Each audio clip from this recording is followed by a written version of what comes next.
Hello everyone, it's Sheeptech here, and today we're going to talk about a rather cheap PC. I know, quite the shock, because I've been making PC builds that were pretty high end, or at least not very cheap lately. So I thought, why not make a cheaper build? Now, for who is this build? Now, for what audience is this build exactly? It's for the people that don't have a lot of money, or just don't want to spend a lot of a PC. Because let's make this clear. You're not going to play Warzone on this thing. It's not doable. It's not doable. I'm sorry, but it's just not going to happen. You might as well buy a console. This is more for the people that need a PC and can't do anything with a console because they, for example, need to use it for the school or for the job, I don't know. But that also want to have some graphical processing power and also have a pretty good CPU in general. So if you're only going to do Word files, don't buy this PC as well, just buy a cheaper one. You don't need the CPU at that point and all the extras. So yeah, this is only for the people that want to buy a cheap PC and game a little bit on it, like very casual standard games. Now, let's begin with the first thing. The first thing is the CPU. The CPU is the AMD Ryzen 5 3400G 4-core or quad-core processor with 3.7 GHz of base clock or core clock and 4.2 GHz of boost clock. Now, this is I have chosen this CPU not because of its CPU power, but also because it comes with the integrated graphics that are Radeon Vega 11, which are one of the best integrated graphics on the market right now. Now, I wanted to go with integrated graphics because you can't really fit a separate GPU in this budget. Then you have to start looking at like 400, no, not even 400, like more $500 builds. Then you can start fitting in a GPU, etc. But not at this price range. I'm sorry, but it just isn't, it's just not possible. Now, this is the best CPU if you look at integrated graphics at this moment. If I grab some Cinebench R20 statistics here, then we can actually start looking at its processing power. By the way, thank you TechSpot for having these statistics publicly on the website. Thank you a lot.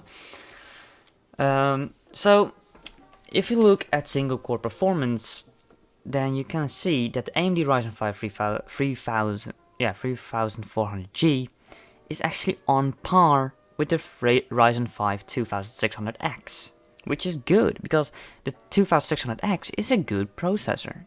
It's a good processor. Now, if we look at multi-core performance, we can see that it's a little bit lacking.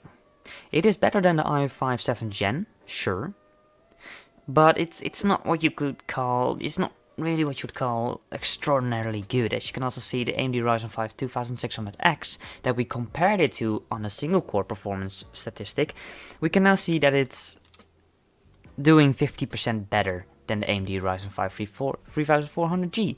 But I don't expect you to use Photoshop on this thing or render crazy videos and that stuff. If you want to do that, then sorry, but you will have to buy a better CPU. We go to the next thing, which is the motherboard. And I haven't really paid a lot of attention to the motherboard. I've really just picked the cheapest one that I could get, and that worked with the build. And it's the Asus Prime A320M K Micro ATX AM4 motherboard. Now, it is a good motherboard, don't get me wrong. It does what it has to do, but it just doesn't have many extra features. That being said, for the price, for $60, it's okay. I would personally upgrade to a $70 version, but that would cost you $10 more, and then we wouldn't be around the $300 price range.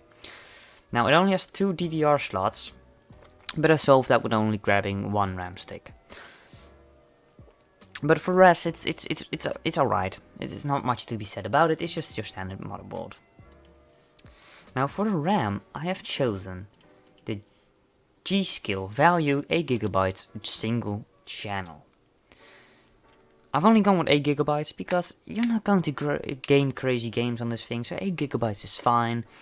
And well, you have 2 DDR slots, so if you start to notice that you don't have enough memory, then you can always put in or slap in another RAM stick.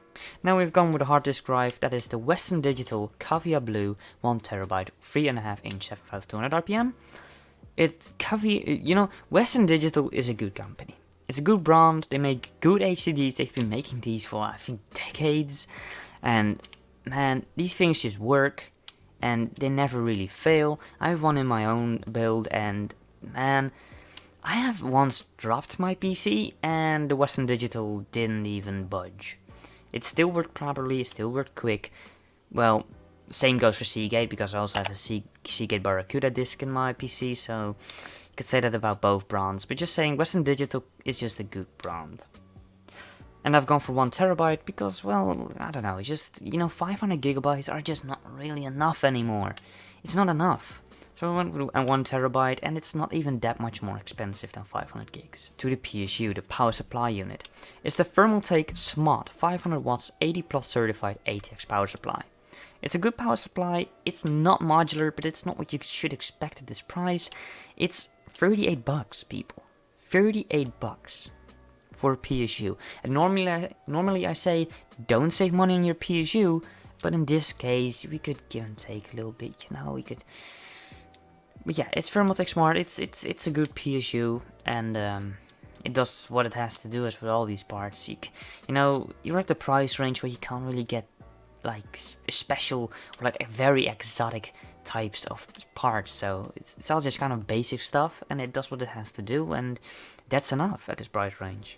Now we go to the case, and as I always say with the case is personal preference. Now, I have gone with the DIYPC Solo T2R Black USB 3.0 ATX mid-tower case. It's a $25 case, so it's not expensive. It is not fancy. If you hate this case, you can look for another case. But yeah, it's okay. It's cheap metal, as I can read in the ratings, but you know, what can you really expect for 25 bucks? Come on. It's 25 bucks.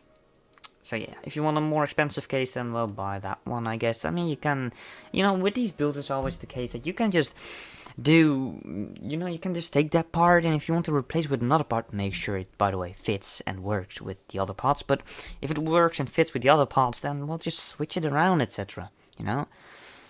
Well, that was the video for today. Please like and subscribe, leave a comment down below. I'm a small channel, it really does help. And, well, see you guys in the next video. Bye.